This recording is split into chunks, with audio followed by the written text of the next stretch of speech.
আজ 555 দিনে পড়ল ইন্টারভিউ বঞ্চিত আপার প্রাইমারি চাকরি প্রার্থীদের মাতঙ্গিনী হাজরা মূর্তির পাদদেশে অবস্থান বিক্ষোভ।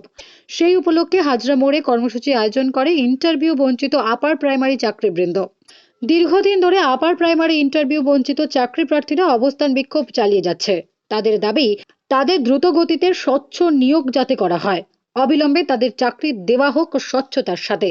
মেধা তালিকাকে ভিত্তি করে সরকার যখন ধাপে ধাপে মহার্ঘ ভাতা বাড়াচ্ছে, এমএলএ এদের মহার্ঘ ভাতা বাড়ছে কিন্তু নিয়োগ হচ্ছে না, তাই মাননীয় মুখ্যমন্ত্রীর কাছে তারা আশাবাদী তাদের স্বচ্ছ নিয়োগ হোক, তাদের যেন আর রাস্তায় বসে অবস্থান বিক্ষোভ করতে না হয়, এমনটাই দাবি তাদের।